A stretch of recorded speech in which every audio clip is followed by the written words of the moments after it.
I'm joined today by regional publisher of Village Media's Central Division, John Hammill, who is also an alumni of Lakehead University. Thank you so much for joining us. Glad to be here. Your career obviously has taken you, now we're in Central Ontario here at the Aurelia campus. So what sort of made that move, and can you tell me a little bit about that career journey? Sure. So I went from the Chronicle to the National Post. And then I was actually in Aurelia previously in 2001 for a year.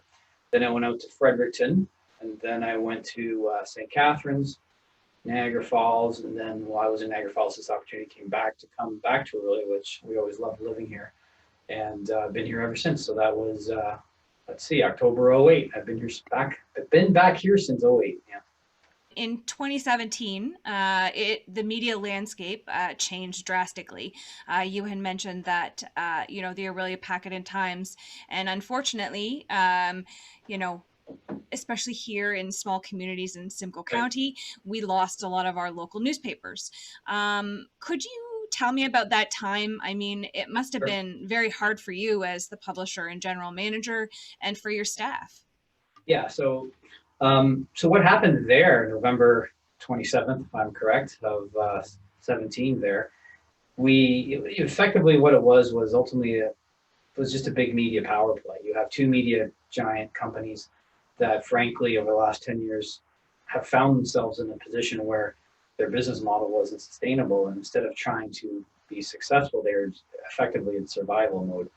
And effectively they traded properties in different pockets of the newspaper chains that they owned across the province, and created instant monopolies for the other company. So that's exactly what happened here. All the Post media properties got traded to Metroland, and Metroland closed them down within an hour.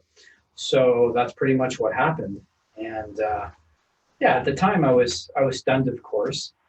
You come up in an industry that is based on integrity, is based on honesty and integrity and telling the truth and things of that nature. And I won't get into it, but it's been reported that it wasn't exactly truthful what happened with the paper flips. But having said that, everybody has to survive and figure out another plan, right? You got to be able to spin on a dime, have the hope and resiliency, as you mentioned. So this may sound funny, but we always knew about Village Media, but we never really took them seriously in Central Ontario because they were very heavy in Northern Ontario based. The day that it happened, so we heard about it on a Monday. On Friday, I was actually supposed to go up to a trip with myself and the sales manager up to LA Lake to combat this new company that was Northern Ontario based called Village Media, and never made that trip because they closed it down on that Monday.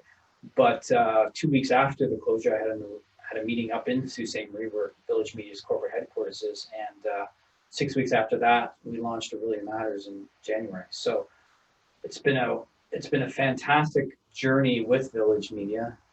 It's great to work for a company that, you're not just worried about cutting expenses and how to survive. You're actually in growth mode and how to make things better for the community. Because ultimately, that's what the newspaper and any media goal would have been, is to work with communities and make them better, and to, try to be a community leader.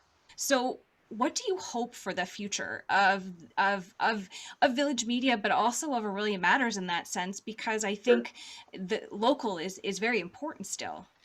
Yeah, I would say at the core of journalism, truth, accountability, and accuracy, right?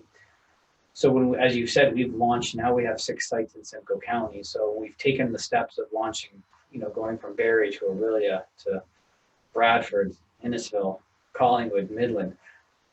It's been tremendous steps. And everyone along the way, the foundation is always the same. You start out with a good editor, a good reporter, and you have to have accountable, accurate, truthful reporting. So that will never change. And I think the benefit with Village Media and Really Matters is that we can effectively we can spin on that. I know I said that before, but we can spin on a dime. And if something's going on, we can update that story. For example, we're not stuck to a print version that came out at, say, 7 in the morning, and you don't get the next one until the next day, or in some cases, like in Aurelia, the print media here is once a week. Yeah, for us, it's working with a good model. It's working with a great company. RC CEO Jeff LG and other corporate employees have done a great job over the years expanding, but not expanding too quickly, expanding where it makes it right. In Aurelia may not have been a typical site to launch to. It's 30,000 people, but the market had already been conditioned for 50 years for the daily news cycle. So it was of course, launching a new product and all, it's hard, but when you go into a market that you know already believes in a news cycle and has a caring community like Aurelia is, it made sort of us launching being welcomed that much easier. In saying that, in this whole journey, it has been a little topsy turvy for you in a way. Things, there have been some significant changes that you've had to deal with. And how did you cope with that? My dad used to always tell me three words: sort, focus, do. Kind of lay it on that. That kind of is how I live my life when you deal with this sort of thing and feeling overwhelmed. You just have to reshuffle the deck. You just have to reprioritize what really is important. And you got to roll up your sleeves. You got to get in there. You got to do what you got to do, right? Um, yeah, that's pretty much it. I could go on all day, but it's three words: sort, focus, and do.